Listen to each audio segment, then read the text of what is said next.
I've got a feast to go to. He came into the dining room, the banquet hall. All his friends were there, and he said, drink up, drink up. Where is there a place for me to sit down? One of the friends said, over here, sir. There's a free chair here. And he looked, but the chair wasn't free. There was someone already sitting in the chair. And when he looked at the person sitting in the chair, he could see the person's nose was broken, he was bruised, there were stab marks in his face, stab marks all over his body. He didn't recognize him at first because of the blood. It was Banquo. Banquo was there. Oh, who did this? Who's playing a trick on me? Who's playing a trick on me?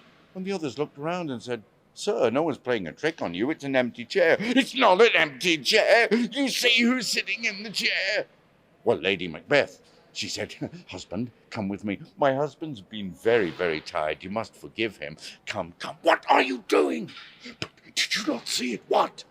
Banquo. He's sitting in the chair.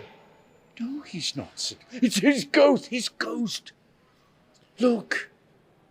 Husband, this is nothing. This is an apparition. Ghosts are nothing. Like that dagger that you saw. It isn't real. It isn't real. Now go back in there. Calm down and go back. You're making a fool of yourself. Okay. He went back in. He looked around. He dreaded to look at the chair. Ah, there again.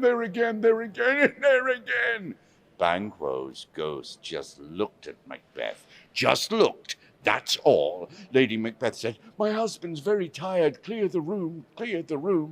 Macbeth sat down and held his wife's hand and said, I've got to see the witches again. If this is some kind of magic, they're going to know what it's all about. Well, my dear friends, next morning, he got on his horse. He didn't take any followers. He went well armed. And he went into the countryside to try to find the heath again.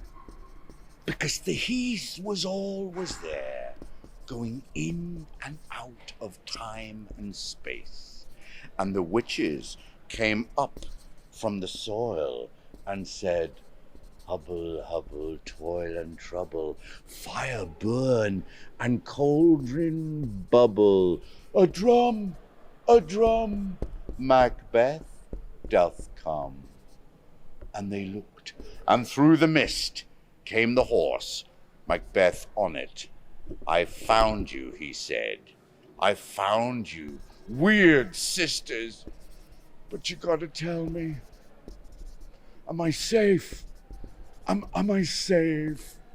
Is everything going to be all right? Well, they giggled and they laughed and they said, oh, Macbeth, beware Macduff. Macduff, right, Lord Macduff of Fife. He's never been a friend to me, and he's suspicious of me. Yes, beware Macduff. Okay. Macbeth,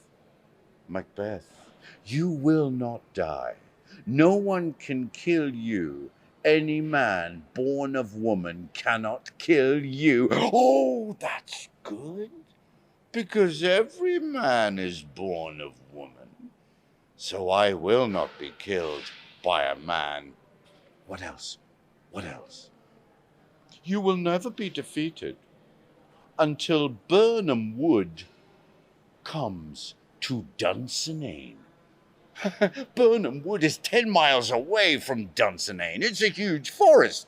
How can a forest walk to a castle?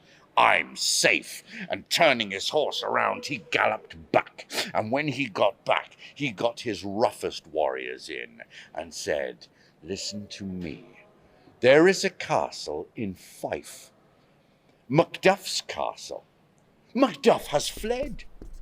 He's fled to England, and the coward has left his wife and his children all alone in the castle. So what I want you to do is go to the castle, break in, kill his wife, and kill all of the children, and burn it to the ground. My dear friends, things were getting very, very sour in Scotland. The malignancy of Macbeth had gone into the whole country, and everyone was suspicious. And in Fife Castle was Lady Macduff, and Lady Macduff was talking to her children, and the oldest son, who was only a little boy, said, Mama, everybody says Daddy is a traitor. Daddy's not a traitor, is he? Is he? Lady Macduff said, he is a traitor. What? No, he's a traitor to us. He left us here all on our own, and he went to England. Well, why couldn't he stay to defend us? Well, I don't think he's a traitor, Mamma. I don't. Suddenly the door burst open. A servant came running in. My lady, it's Macbeth's men. They're coming. Okay, lock all the doors. Alarm, lock all the doors. But it was too late to lock the big castle gates, and Macbeth's assassins, his murder gang, galloped in, clattering and clashing on the cobblestones. They came out. First, they went into the stables, and they killed all of the horses. They ran after all the servants, the little boys, the girls, the old, and the young, and killed them there. And they looked all over the castle for Lady Macduff. They found her chamber. They booted in the door. She stood up. Get out, and leave my children alone. They hit her. She fell to the ground. The little boy jumped on them. They killed the little boy. Then they killed the mum. And then they killed all of the children.